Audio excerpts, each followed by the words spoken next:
A lo largo de esta semana, el gobierno continuó con su iniciativa de diálogo nacional. El presidente Lenín Moreno sostuvo nuevas reuniones con representantes de distintos sectores de la sociedad. Los encuentros del mandatario incluyeron al Frente Nacional de Transparencia. Con sus miembros se habló acerca de las estrategias y mecanismos de la lucha contra la corrupción, aunque también se abordó el tema económico. Les voy a entregar las cuentas del sector público para que las revisen también, aseveró. Esta semana también viajó a Bélgica el expresidente de la República, Rafael Correa. Allí decidió fijar su residencia junto a su familia. El gobierno nacional superó la diferencia que surgió con Perú por la construcción de un muro en un parque lineal en la ciudad fronteriza de Huaquillas. El pasado jueves, la canciller María Fernanda Espinosa anunció la suspensión de dicha construcción tras reunirse con su par del país vecino. En materia internacional, también hicieron noticia por separado los expresidentes de Brasil, Luis Ignacio Lula da Silva, y de Perú, Ollanta Humala.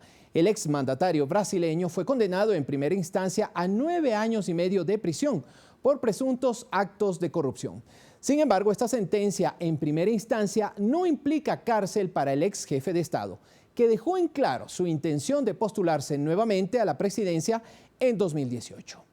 Y en Perú, el expresidente Ollanta Humala y su esposa Nadine Heredia fueron condenados a 18 meses de prisión por lavado de activos. Amigos, sean bienvenidos. Aquí iniciamos este recuento de los hechos y personajes más destacados de los últimos 7 días. Esto es Las Voces de la Semana.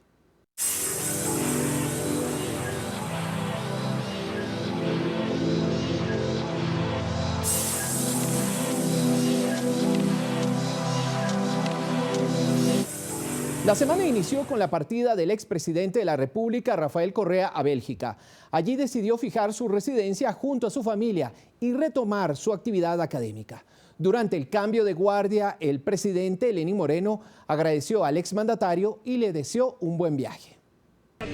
Quiero aprovechar este final del instante cívico para decir desde aquí, a nombre del pueblo ecuatoriano: Rafael, que tengas un buen viaje, que Dios te bendiga.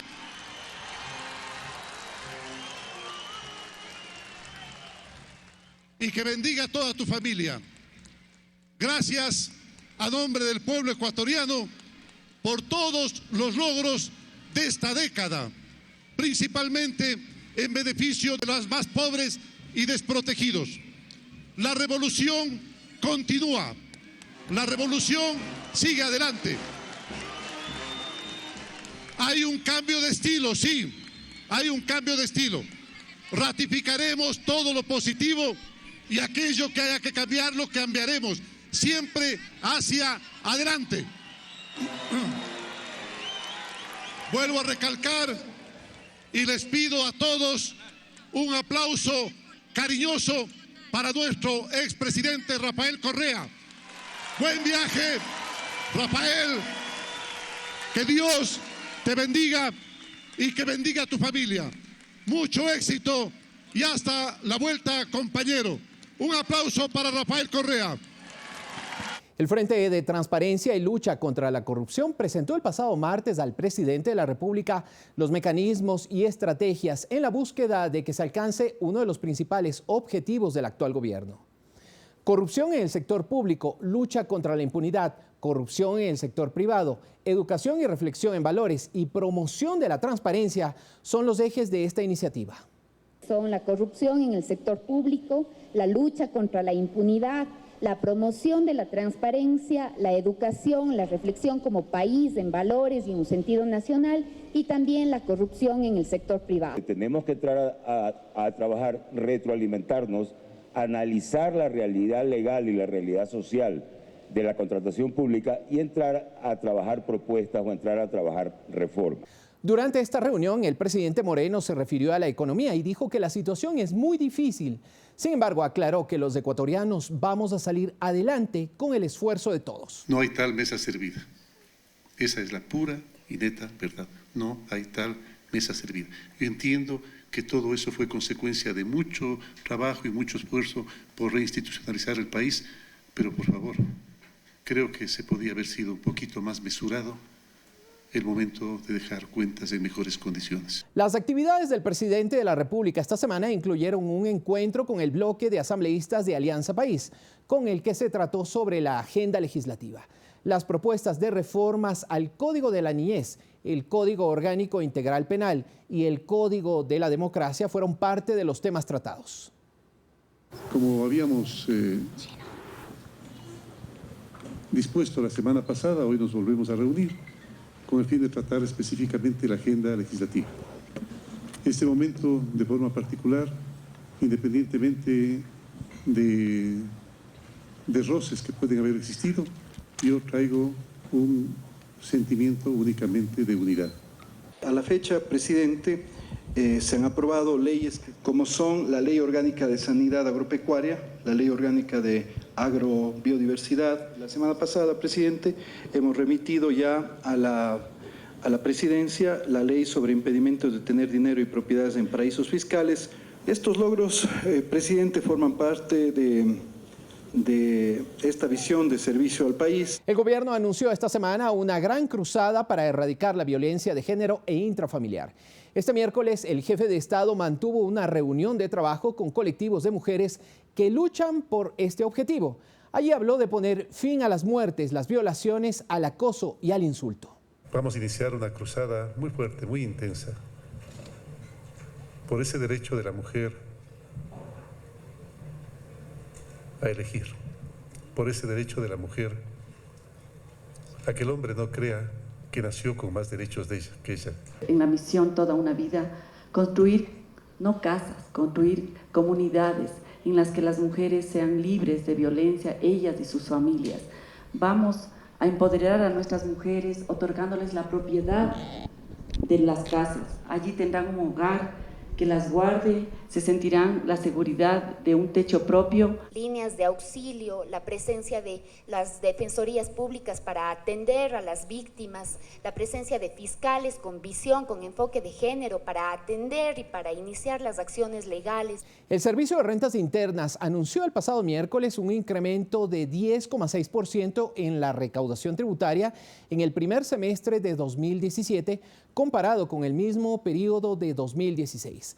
La cifra alcanzó 6.871 millones de dólares. 659 millones de dólares de crecimiento. Estamos hablando de aproximadamente 110 millones en promedio mensual, más que los primeros 6 meses del año anterior. Los impuestos internos crecen en el mes de junio al 9.3% y los impuestos externos o de importaciones crecen al 40.4%.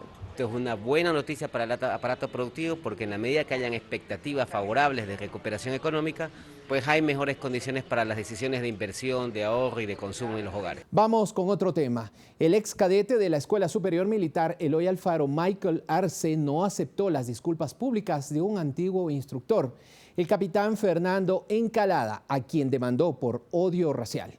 Un tribunal determinó, tras un proceso que inició en 2011, que hubo vejaciones físicas y psicológicas contra el joven afroecuatoriano. Yo soy inocente. Ante Dios, yo no he cometido ninguna falta, ningún delito. Yo, Michael Arce, afroecuatoriano, orgullosamente, ingresé al ESMIL por la puerta principal. Y hoy las disculpas me lo están dando aquí, en la puerta trasera. Entrando por la puerta principal de la escuela es cómo y debe hacerse la reparación. Pero aquí el agresor no se ha disculpado. La agrupación política Creo del ex candidato presidencial Guillermo Lasso decidió poner fin a su alianza legislativa con Suma del actual alcalde de Quito, Mauricio Rodas. El acuerdo apenas duró menos de 2 meses desde el inicio del actual periodo legislativo. Guillermo Lasso pues ha tomado la decisión, ¿no?, de decir de que no hay sentido de continuar con la alianza. Es un tema que ya lo toparon los líderes de los dos movimientos políticos, por tanto, yo sí cumplo con lo que dijo. La canciller del Ecuador, María Fernanda Espinosa, anunció la tarde del jueves desde Lima la suspensión de la construcción de un muro en la margen derecha del canal de Zarumilla, en la frontera que divide a nuestro país con Perú. La decisión llega luego de la reunión que sostuvo con su par del vecino país a raíz de divergencias surgidas por la construcción de un parque ecológico en la ciudad fronteriza de Huaquillas. Estamos seguros que vamos a encontrar una salida porque un parque lineal o un muro pues no pueden desconocer 20 años de paz, de una paz permanente y duradera en beneficio de la población fronteriza.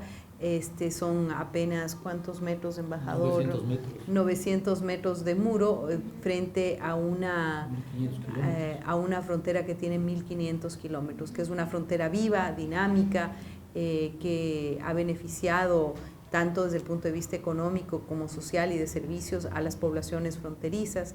El Consejo Metropolitano de Quito, en una decisión que ha generado muchos comentarios, especialmente por la calidad del servicio, aprobó esta semana un proyecto de ordenanza que da luz verde a la regularización de 8.693 taxis. El proceso comenzará en 15 días y se extenderá por 180 días.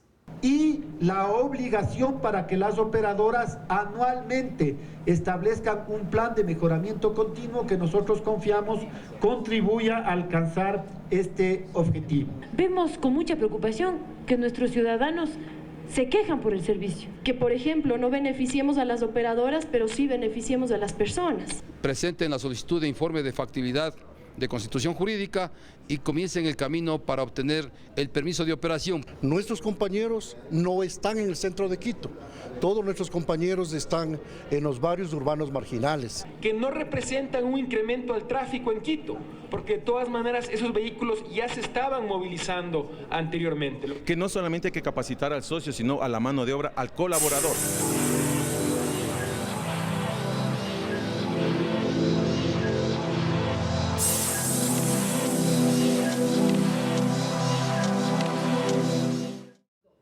Estamos de vuelta aquí en las Voces de la Semana. Existe incertidumbre ideológica en Alianza País. Pulso Político abordó este tema el pasado martes.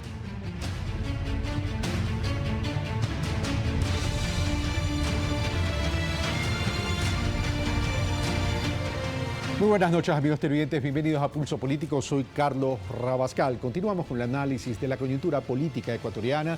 Estamos próximos a que se cumplan 50 días del régimen de Lenín Moreno Garcés.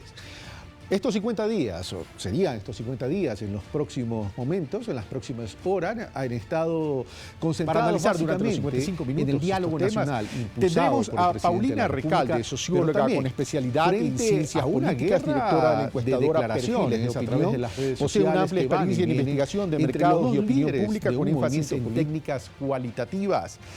Francisco Herrera, periodista profesional, doctor en jurisprudencia, estudios en ciencias políticas, director del sistema informativo ecuadorinmediato.com, y Marco Navas, doctor en jurisprudencia, abogado, magíster en estudios latinoamericanos, profesor del programa de doctorado en Derecho y de la maestría internacional en Derecho, investigador de la Universidad Andina Simón Bolívar, sede en Ecuador. Paulina y caballeros, muy buenas noches, bienvenido. Con la licencia de los caballeros, permítanme iniciar con Paulina. Pero por supuesto. Mi querida Paulina, ¿frente a qué estamos? Frente a una puesta en escena, como me lo dijiste y me lo mencionaste esta mañana, con una estrategia detrás de esta puesta en escena, y si es así, ¿cuál es la estrategia? Bueno, buenas noches, Francisco, Marco, Carlos. Bueno, estamos sobre todo ante una transición, probablemente la transición de gobierno de más alto rating de la historia del Ecuador. Novelesca. Sí, a veces es comedia y a veces es ficción, pero es de muy alto rating. Es de muy alto rating y entonces hay que tener la pausa suficiente como para leer los distintos niveles de esta transición. Hay que entender que hay un primer nivel que está sucediendo con una puesta en escena, como decíamos en la mañana, con una puesta en escena que, claro, que no es simplemente apariencia, que da cuenta de movimientos internos y que revela también la estrategia y las intenciones de fundamentalmente dos actores claves para Alianza País, Rafael Correa y Lenín Moreno, que están en disputa de liderazgo, no de Alianza País en general, sino de este momento de la Revolución Ciudadana. Estos dos actores, porque no se explica de otra forma el intercambio que han tenido, sobre todo de declaraciones y de tweets, entendiendo que si a nivel de América Latina solamente el 11% usa Twitter, ya se podrán imaginar entonces que eso es para una audiencia pequeña, eso no es para la gran población, pero hay una disputa de liderazgo que está revestida, que está permeada por distintos estilos en su parte más superficial, pero fundamentalmente por dos formas de comprender la política. En el caso de Rafael Correa, no ahora, siempre ha comprendido la política como una disputa, una diferenciación. Decía, y no es casualidad, en una entrevista con Javier Lasso, que lo que está leyendo ahora es a Laclau. Esto no es casualidad. Así ha entendido Rafael Correa la política. Lenín Moreno, en cambio, ha entendido, no de ahora, incluso cuando fue vicepresidente de este mismo actor, la política como la posibilidad del diálogo y como la máxima hacia el consenso. Así la comprende Lenín Moreno. Este cruce de comprensión de la política es lo que estamos mirando en este momento, en un escenario en el que suceden dos cosas. De entrada, un triunfo estrecho de Alianza País que requiere una ampliación del escenario de gobernabilidad, pero que además ha sido avanzadamente colocado como un momento de expansión de Alianza País. Me explico. Esta presencia de estos dos actores, esta expectativa nuestra y de los medios de comunicación y de los actores de oposición alrededor de qué se dicen estos dos líderes, solamente da cuenta de la robusta presencia que tiene Alianza País en este momento en la política ecuatoriana. Si la oposición, si los medios de comunicación decían al cierre de la primera e incluso al cierre de la segunda vuelta que es el declive y el descenso de Alianza País, me parece que estaban muy equivocados.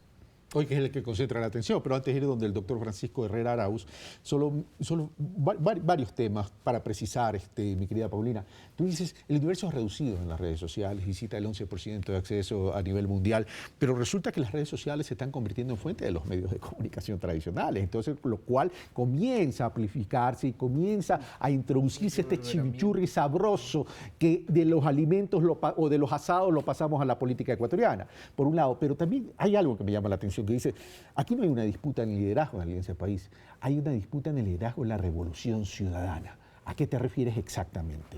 Voy al primer punto, con toda y la amplificación de los medios de comunicación, la política no sucede allí. No solamente. O sea, para ti sigue siendo reducido el universo. Sí, porque la política está en un campo bastante más amplio. Si solamente de Twitter se tratara, bueno, las elecciones la habrían ganado otros. Quiero decir que la política sucede en un campo muchísimo más amplio. Y luego haré énfasis en esto porque hay que tomar atención de esta gran base que está sucediendo políticamente. No lance todo el naipe de una. Sí, voy al segundo tema. Tú decías una disputa de la revolución ciudadana. ¿Por qué? Porque no es solamente una organización política. No es solo AP. Correcto, que es bastante, pero hay un discurso, hay un proyecto, ha habido una forma de hacer gestión y una forma de hacer política durante estos 10 años, que es lo que hace que Rafael Correa diga, estoy seguro de que no ganó la oposición, no estoy seguro de que ganó la revolución ciudadana, como poniendo el límite de cómo comprende él la revolución ciudadana. Y Lenin insistentemente dice, el presidente Moreno insistentemente dice, no se equivoquen, yo soy de la revolución ciudadana, pero hoy añade algo más. Hoy dice, revolución es combatir la corrupción, ojo, combatir la pobreza paz y tranquilidad. Y paz con mayúsculas. Es como, así entiendo yo la revolución ciudadana. Es decir, volvemos al tema de cómo se comprende la política. Disputa en el caso del uno, diálogo y paz en el caso del otro. Creo que has dejado bastantes insumos para el debate y el análisis. Voy con Francisco Herrera Arauz y luego con Marcos Navas. Francisco. Tengo la impresión de que lo que existe en este momento es un alto grado de incertidumbre. Primero. ¿De qué tipo? ¿Ideológica o política? No, incertidumbre política en su totalidad. Primero, yo creo que en el país no estábamos listos para la salida de Rafael Correa. Ni él mismo estaba listo para la salida. ¿Y por qué digo esto? Porque las reacciones que se han dado en cadena sucesiva a raíz de la partida de Rafael Correa son fruto de esa impreparación. Son resultante de esos 10 años con Rafael Correa, que no se pueden borrar de un plumazo. Si alguien pensó que era cuestión de que deje el poder para que se le borre de la historia, se equivocaron del medio a la mitad. Segundo, yo creo que todavía no hay una luz certera sobre quién es Lenín Moreno o cómo va a gobernar Lenín Moreno. ¿Por qué? Porque ¿es el Lenín Moreno que le conocíamos como vicepresidente? ¿Es el Lenín Moreno de esos 4 años de ausencia? ¿Es el Lenín Moreno que ahora asume con un estilo que lo quiere definir como propio y marcar su propio terreno? Ahí hay muchas incertidumbres. ¿O es el Lenín Moreno presidente que tiene que gobernar de acuerdo a una coyuntura distinta porque la política está en otro momento? Perdón, yo creo sinceramente que es la presencia de un Lenín Moreno con su propio estilo y que quiere diferenciarse de Rafael Correa. Y a eso yo no sé si el país estaba listo. Tercero, con toda franqueza, creo que los menos preparados para la presencia de Moreno son los sectores de oposición. Porque los sectores de oposición se condicionaron toda su vida política de los 10 últimos años a Rafael Correa. Entonces, para ellos es el mayor problema que su principal rival ya no esté, que su principal rival se haya ido y que por lo tanto no saben cómo comportarse. Te puedo preguntar para una precisión, pero eso significaría entonces que Lenín Moreno les lanza una boya de salvación a la oposición, fundamentalmente al Partido Social Cristiano. No, yo lo dudo. Lo que más bien ha hecho Lenín Moreno con ese estilo dialogante es sacarles a flote las contradicciones. Porque de lo contrario, ¿cómo entiendes que, por ejemplo, el presidente los convoca a que se tranquilicen después de una campaña en que le han dicho, empezando a él, de todo? A la militancia de Alianza País le obligaron a pelearse por Lenín Moreno y luego le sienta a esos opositores en la misma mesa y se comportan de manera totalmente desnable. Y si no, ¿cómo entiendes el comportamiento de la CONAIE? Que terminado el diálogo le dijo que no aceptaba los caramelos, sino que querían la fábrica.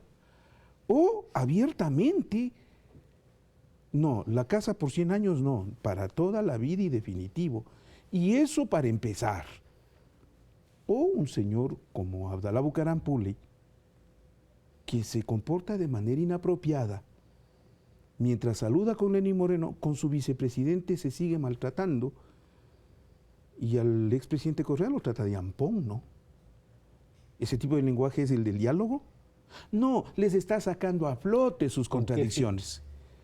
Porque, en el fondo, tú tienes resultante de la incertidumbre todo un ambiente conmovido en el cual la gente no sabe cómo portarse.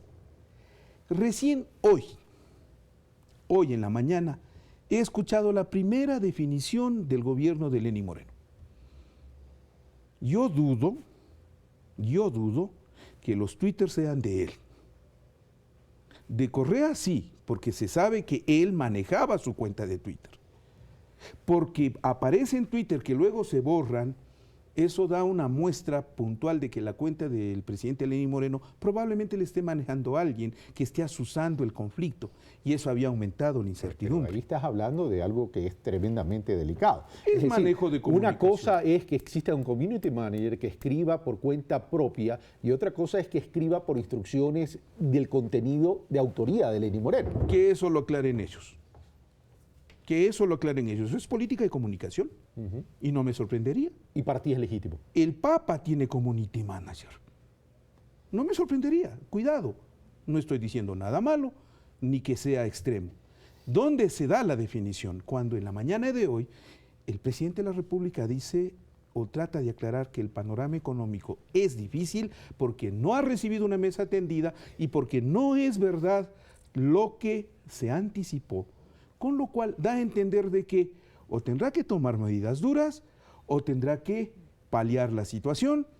¿Será por eso que llamó a la oposición? ¿Está tratando de generar un ambiente positivo?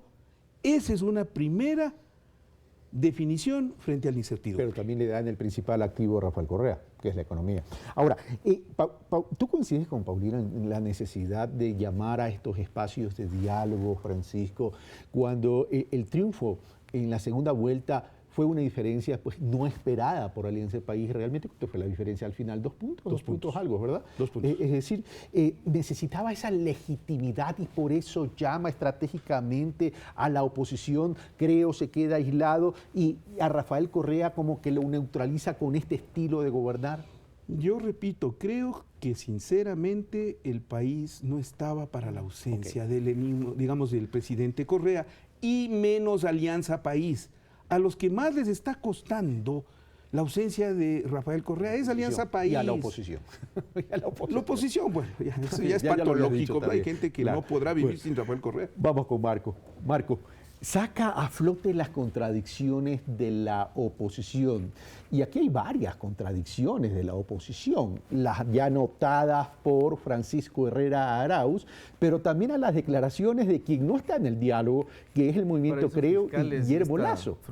Ruptura que también ha habido en la alianza Creo Suma, ¿no?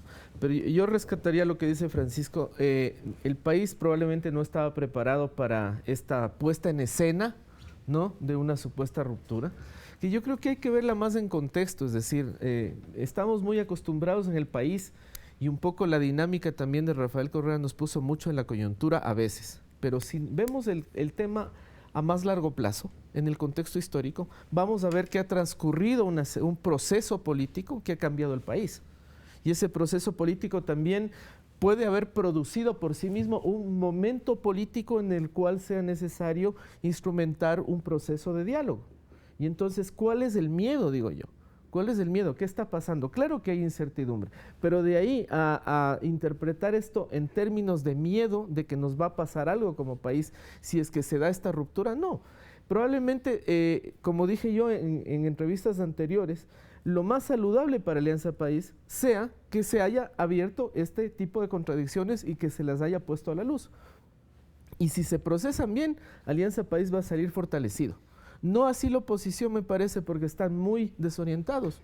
No saben cómo leer esto. Procesa bien, ¿de qué manera procesar esta disputa y estas discrepancias que terminan siendo volviendo a lo públicas? importante, y quizá no viendo el tema de las formas de la coyuntura, sino del fondo. Es decir, sí recuperando grandes temas que están. Por cierto, también hay una línea de base que es el programa de gobierno, ¿no? Yo creo que el equipo de Lenín Moreno ha sido lo suficientemente responsable. Cierto que no ha dado señales públicas, pero ha estado trabajando desde el primer día en hacer un diagnóstico de cómo le dejan al país. Y entonces ciertamente sale esta declaración ahora de la situación económica, que también tiene una conexión evidentemente con la cuestión política. Es decir, tenemos que preparar un escenario económico donde no es lo más importante que le visiten ciertos líderes políticos. Esa es una muestra, pero la muestra se da hacia la sociedad. Lo más importante es que este gobierno tenga un respaldo social, del tejido social, digamos, y de los actores, también de ciertos actores, pero no tanto los actores políticos, sino quizá sectores productivos, por ejemplo, y sectores y organizaciones sociales. Entonces, allí va el mensaje, más que venga tal personaje o cual personaje y se den la mano en el Palacio de Carondelet.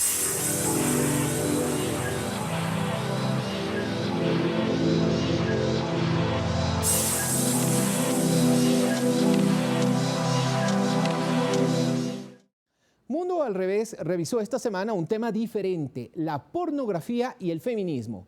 Abraham Verduga dialogó con la actriz porno española Amarna Miller. Los detalles a continuación.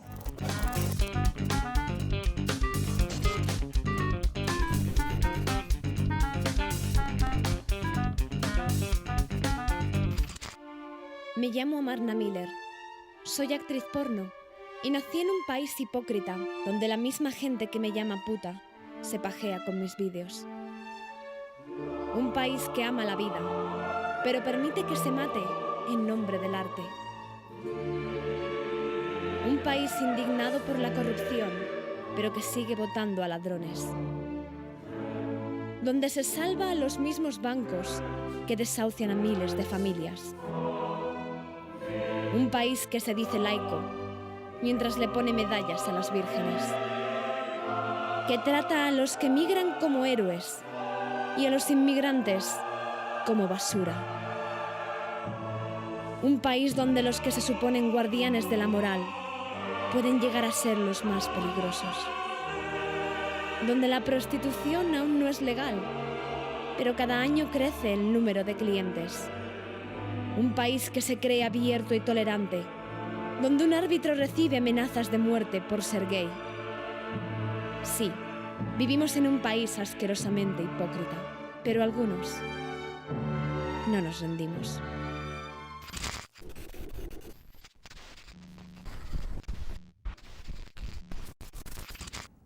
Amarna Miller, gracias por atender esta entrevista para Mundo al Revés. ¿Cómo estás? Estoy muy bien, muchas gracias. Antes de este contacto leía el perfil de tu cuenta en Twitter, ¿no? Donde te describes como una viajera del mundo, como aventurera, feminista, activista pro sexo y graduada de arte, además de revelar que vives en una van. Me pregunto, ¿qué tan cómodo es vivir en una van, Amarna? Bueno, es un estilo de vida que no funciona para todo el mundo, pero yo estoy muy contenta. De alguna manera siempre he creído en la filosofía de vivir con lo mínimo posible. Me parece que en la sociedad contemporánea tendemos a acumular posesiones casi como si eso fuese un resultado del éxito. Y a mí me gusta vivir pues con lo mínimo posible. La furgoneta me sirve muchísimo para poder llevar eso a cabo. Ahora, como puedes ver, me he metido en una casa para poder hacer esta entrevista como Dios manda. Y ahora estás en Los Ángeles, ¿no? Estoy en Los Ángeles, sí. Llevo aquí viviendo 2 años. Y vas documentando parte de ese recorrido en un blog, ¿no? Que tiene, por cierto, muchos seguidores.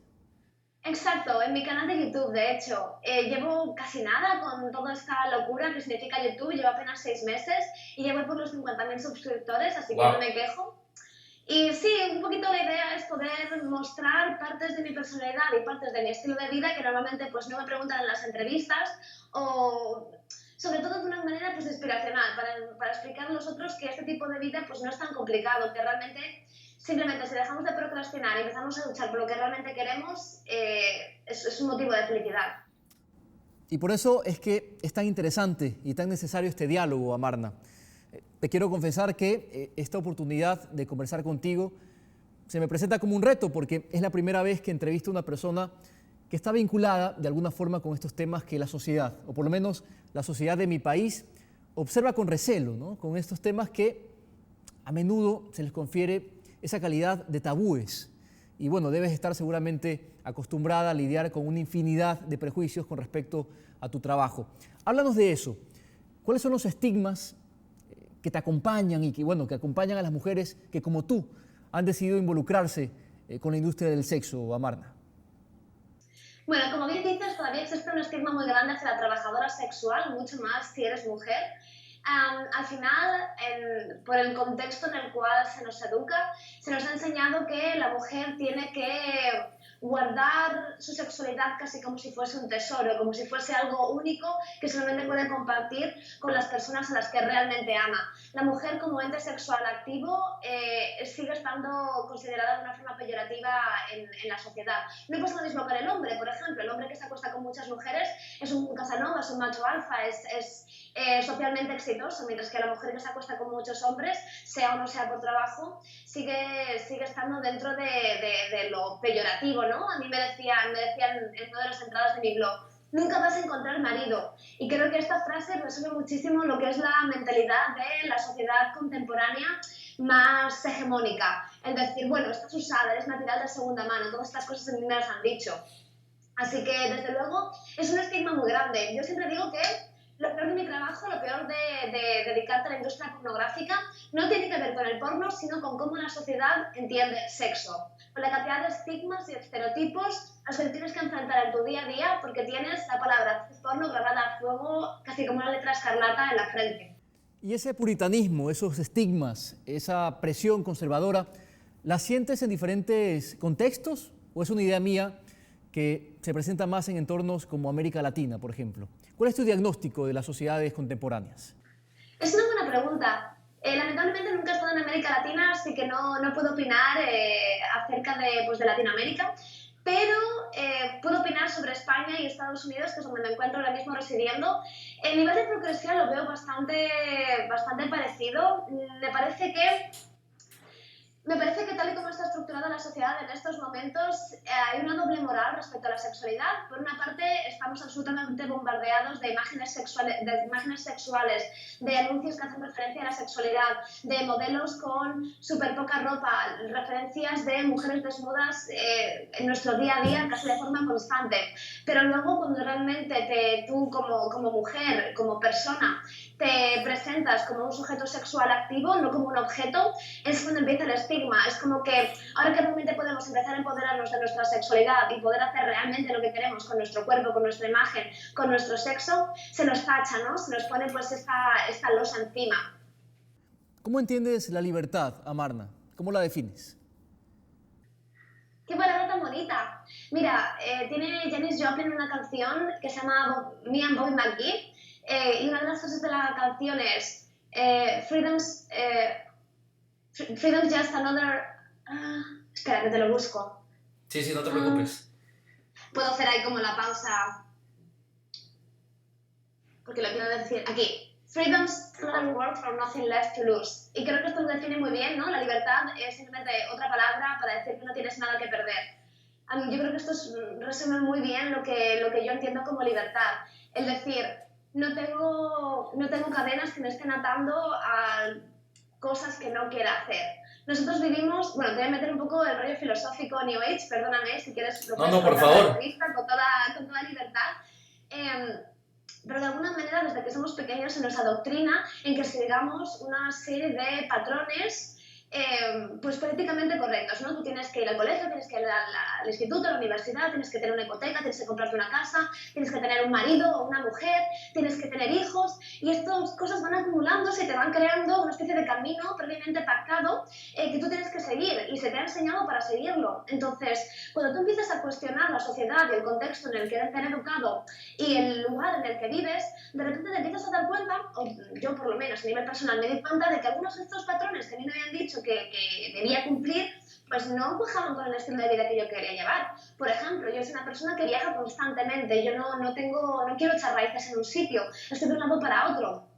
Y esto, de alguna manera, no casa para nada con este patrón de conducta que a mí me han inculcado. Por ejemplo, el tema del trabajo sexual. A mí me han enseñado que, claro, que teniendo estudios universitarios me tengo que dedicar a algo relacionado con mi inteligencia, relacionado con mi cerebro. Y de alguna manera, cuando yo como sujeto activo, como mujer, decido dedicarme al trabajo sexual, a mí lo que se me reclama es que, bueno, tan lista no será si no se dedica a algo relacionado con su inteligencia, como si fuesen antagonistas, como si te dedicases a algo relacionado con tu cuerpo porque no tienes inteligencia suficiente para dedicarte a algo relacionado con tu cerebro. Así que, bueno, es como... A mí me gusta mucho cuestionar el mundo en el que vivo, me gusta mucho cuestionar lo hegemónico, porque me parece que una gran parte de las libertades personales pasan por escucharte a ti mismo lo que tú realmente quieres hacer, que es un ejercicio que suena como muy New Age, como muy de psicología barata, pero es cierto, muy pocas personas realmente se sientan todos los días y se preguntan, ¿lo que yo estoy haciendo con mi vida es realmente lo que yo quiero hacer? Y he visto tantas personas frustradas que llegan a los 30, a los 40, a los 50 años y dicen, he gastado mi vida trabajando en un curro que no me gusta para ganar dinero, para emplearlo en cosas que realmente no necesito y que no me hacen feliz, esperando a retirarme a los 60 y pico años para hacer lo que realmente quiero. Yo no quiero esperar a tener 60 y pico años para hacer lo que realmente quiero. Quiero que cada día de mi vida sea una celebración.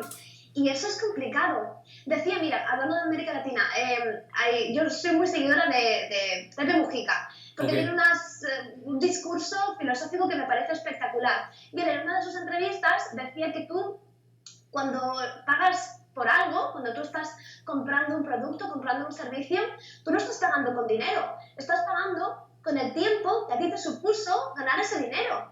Pero el tiempo no se compra ni se vende, el tiempo es lo único que tenemos. Así es. Y si lo gastamos, no queda otra, no hay más. Una filosofía de vida que sin duda rompe con lo hegemónico, pero los prejuicios están presentes, ¿no? Siempre estarán presentes. No es fácil para cualquiera asimilar la idea de que una persona como tú, evidentemente preparada, involucrada con el arte, con los conceptos bien puestos, haya tomado la decisión de involucrarse en la industria de la pornografía, porque simplemente es allí donde te sientes cómoda, ¿no? Y donde te sientes feliz. Háblanos un poco de eso, Amarna. ¿Qué tan difícil te ha resultado transmitir esta idea de que se puede llegar a la industria del sexo sin que exista por detrás un perfil autodestructivo, ¿no? O algún trauma de carácter sexual? Porque se piensa que necesariamente las mujeres que trabajan en ese mundo padecieron alguna violación cuando pequeñas o que tienen seguramente algún problema de adicción o qué sé yo, algún desorden de carácter psicológico, pero que simplemente no es posible que alguien inteligente o sano decida por voluntad propia estar allí. En fin, hay una cantidad de prejuicios detrás de los trabajadores y trabajadoras sexuales, Amarna. Absolutamente. De alguna forma, la imagen que los medios de comunicación siempre han vendido sobre la industria pornográfica es sórdida y es dañina, y nos presentan a las trabajadoras sexuales como víctimas, como personas que han llegado a este negocio porque no tenían ninguna otra opción. Y eso de alguna forma está invisibilizando el discurso de las que, como yo, y somos bastantes, nos dedicamos a esto por gusto, por decisión propia, porque realmente así lo hemos querido, porque el trabajo sexual nos aporta una serie de beneficios que otros trabajos no nos aportarían. Y me parece muy importante que empecemos a poner este discurso sobre la mesa. Es lo que yo intento a la hora de dar entrevistas y de ser como tan pública en las redes sociales y en los medios. Es decir, oye, que esto que está, o sea, este tanto por ciento de trabajadoras sexuales que realmente están disfrutando con su trabajo y que han elegido hacerlo pues por motu propio y porque realmente les apetece, existe y es bastante grande y necesitamos también una voz en los medios. Sin embargo, colectivamente se ha decidido que la pornografía es la basura, ¿no?, de la industria cultural. Se ha decidido que ese es un terreno sucio, es un terreno prohibido, es un desagüe de miserias e inmoralidades. ¿Esto es así? ¿Qué tan oscuro es este mundo, Amarna? Bueno, aquí estás tratando unos temas muy interesantes. Por una parte, existe mucha desinformación y existe muchísima información sesgada. Los pocos informes que existen están prácticamente invisibilizados y se presta atención a páginas web abolicionistas que están en contra del trabajo sexual, es decir, que quieren prohibir el trabajo sexual, tomando esas estadísticas como si fuesen objetivas y lógicamente son sesgadas. Eso por una parte, ¿no? Es como la desinformación del consumidor y de la gente que está pues al otro lado de la pantalla. Yo por mi parte, cuando yo era consumidora y no me dedicaba a la industria, a mí esto yo cuando pensaba sobre la pornografía, era una industria que me resultaba pues agresiva, ¿no? Hostil, decir, bueno, ¿qué pasa con estas chicas? Yo cómo sé que esto que están haciendo lo están haciendo porque quieren, o de qué manera puedo distinguir. Y lo que nos hace falta, sobre todo, y punto número uno, es informar nosotros dentro de la industria, informar a la gente que está allá afuera de lo que realmente pasa. Yo en mi canal de YouTube, por ejemplo, para poder llevar esto a cabo, en mi canal de YouTube tengo una serie de vídeos que se llaman A Day in the Life of a Pornstar, que es un día en la vida de una actriz porno, en la cual yo grabo desde por la mañana hasta por la noche cómo es un día de rodaje. Pues desde que voy a maquillaje, hasta que voy a vestuario, hasta que ruedo la escena. Y ahí se puede ver perfectamente, o sea, porque es un vídeo, plano secuencia de lo que pasa durante mi día, pues cómo es, por ejemplo, la interactuación fuera de cámaras con los actores y con las actrices, cómo son los directores, cómo son las maquilladoras, de qué manera se presenta un rodaje pornográfico por detrás de las cámaras, que me parece como súper importante. Esto no quiere decir, y es muy importante, que yo defienda al 100% la industria pornográfica, porque yo pienso que esta industria necesita un gran lavado de cara y que tiene muchas cosas que están muy mal ahora mismo. Por ejemplo, las condiciones laborales que tenemos los actores y las actrices porno son deplorables, son paupérrimas. Entonces, eso sería el punto número uno. ¿Qué ocurre? Que como existe esta invisibilización constante por parte de los medios, hablar de regulación o hablar de convenios colectivos, hablar de sindicarnos, casi como que a la mayoría de la gente les pilla como súper lejos, cuando tenemos que entender que existen trabajadores dentro del negocio que necesitan unas condiciones laborales. Así que eso también es como una gran parte de mi discurso. Hablar pues de cómo estamos detrás de las cámaras y de qué manera mejorarlo.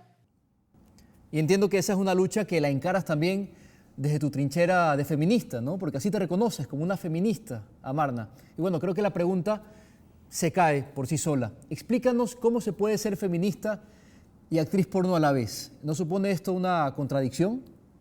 Esta pregunta me la hacen mucho y yo siempre contesto ¿por qué? ¿Por qué es una contradicción? Me refiero, desde luego la industria pornográfica está hecha hecha mayoritariamente por y para hombres y es mayoritariamente heteropatriarcal y bastante machista, bastante sexista.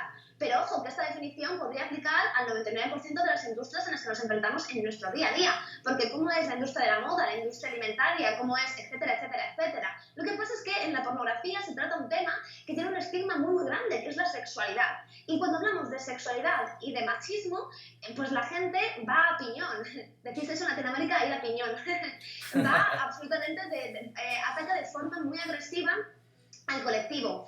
Pero la solución es cambiar la forma de representación, es sobre todo ampliar la visión, ampliar las miradas, ¿no? Que la sexualidad pase de ser una cosa únicamente hecha por y para el varón, blanco, heterosexual, con una sexualidad más muy normativa, normalmente occidental, y que ese abanico se amplíe hacia todos el resto de visiones, ¿no? ¿Qué tipo de porno rodaría una chica transexual o una persona que es intersexual? ¿Qué tipo de porno quiere ver una chica lesbiana? ¿Y qué pasa con unas personas que están racializadas? ¿Cuál es su representación dentro de la pornografía?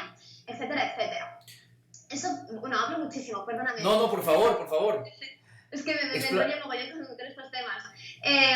Espera, ¿cuál es la pregunta? Porque te quería contestar algo más y ya se me ha olvidado.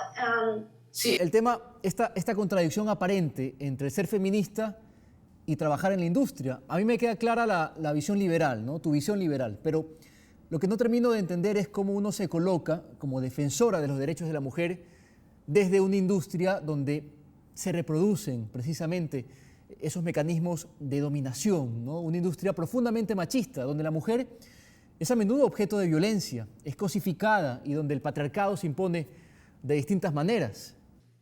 Bueno, pues es que tú mismo me estás contestando a tu pregunta. Vale, yo creo que yo soy muy seguidora de Foucault y pienso que la teoría del poder es algo que tenemos que tener en nuestra cabeza día a día para poder cambiar de forma estratégica el contexto que nos rodea.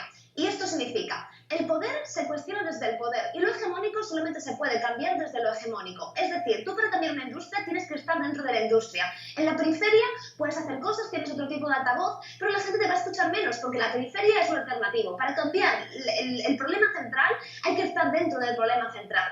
Yo cuando doy charlas, que en España doy muchas charlas relacionadas con el feminismo, yo siempre digo, mis charlas favoritas, las que más disfruto, son las que hago enfrente de un ambiente que es extremadamente machista. Cuando la gente no tiene ni idea de lo que es el feminismo, es cuando más disfruto de mis charlas, porque estoy cuestionando sus ideas que son machistas, que son sexistas y que todavía ni siquiera se han dado cuenta de que lo son. Yo cuando doy una charla dentro de un ambiente feminista, todo rodeado de chicas que ya saben de lo que estoy hablando, pues es muy guay, me confirmo mucho en mis propias creencias, es muy empoderador, pero al fin y al cabo no estoy cuestionando ninguna de las ideas que ya tienen. Yo quiero cambiar la ideología de la persona machista y para empezar a cambiar esas ideologías tienes que hablar con la persona que las tiene. Así que para cuestionar una industria que es mayoritariamente sexista y mayoritariamente heteropatriarcal como la pornográfica, se hace desde dentro. Yo como consumidora siempre he echado de menos actrices mainstream, actrices que estén en la pornografía más convencional que tuviesen un discurso feminista, porque hay muy, muy poquitas. La gente con discurso feminista está en la periferia, ¿no? Está en el porno alternativo. Pero ¿qué pasa con el porno hegemónico? Y esa es la figura que yo intento suplir, ¿no? Es decir, yo estoy en el porno hegemónico y además lo cuestiono. Pornografía feminista y además anticapitalista. Bueno, creo que eso es un oxímoron, yo creo. No puede haber pornografía anticapitalista. Revisamos a continuación lo más destacado de la información internacional. El expresidente de Brasil, Luiz Inácio Lula da Silva, fue condenado en primera instancia a una pena de 9 años y medio de cárcel por presuntos actos de corrupción durante su gobierno. Horas después de que se hiciera público el fallo, el líder de la izquierda latinoamericana apareció ante sus seguidores y aseveró que quien crea que este es su fin se va a llevar un chasco y que solo el pueblo tiene el poder de decretarlo. Insistió en su intención de ser nuevamente candidato a la presidencia en las elecciones de 2018. Ellos no quieren condenar a Lula, ellos quieren condenar a un proyecto político. Moro tiene que rendirle cuentas a la historia. No fui condenado, fui víctima de la prensa nacional. Si alguien tiene una prueba, por favor dígalo, porque yo estaría muchísimo más feliz si yo fuese condenado con alguna prueba verdadera. Justo hoy, cuando Michel Temer está casi siendo destituido, perdiendo el poder que tenía con sus propios compañeros, y el juez Moro no pudo probar absolutamente nada contra el presidente Lula. Si alguien piensa que con esa sentencia van a sacarme del juego político, puede estar seguro de que yo continúo en el juego político, colocarme como candidato para las elecciones presidenciales. El expresidente peruano Ollanta Humala y su esposa Nadine Heredia enfrentan a la justicia de su país luego de que se aprobara un pedido de 18 meses de prisión preventiva por lavado de activos. La prensa del país vecino aseveró que Humala, Heredia y otros implicados son investigados por el presunto pago de aportes de campaña que habrían recibido de las empresas brasileñas Odebrecht y OAS en 2006 y 2011. Se impone mandato de prisión preventiva contra los investigados Ollanta Moisés Humala Tasso y Nadine Heredia Alarcón por el plazo de 18 meses en la investigación que se le sigue por el delito de lavado de activos en agravio del Estado. Una sentencia que afecta las garantías del debido proceso legal, pero como corresponde a un demócrata, estamos cumpliendo con el mandato judicial. Esto no es una resolución firme, no es una resolución definitiva, es una resolución de primera instancia. En el Perú hay lo que se llama la instancia plural, vale decir, una decisión de un juez puede ser revisada. Histórico, ciertamente, al final es muy triste lo que está pasando, transcurra rápidamente. De esta forma, amigas y amigos, llegamos al final de este espacio. Recuerden que también nos pueden seguir en nuestro sitio web www.mediospublicos.es y que pueden volver a ver este programa en el canal de YouTube de Ecuador TV. Nos encontramos aquí en 7 días nuevamente con las voces de la semana. Será hasta entonces.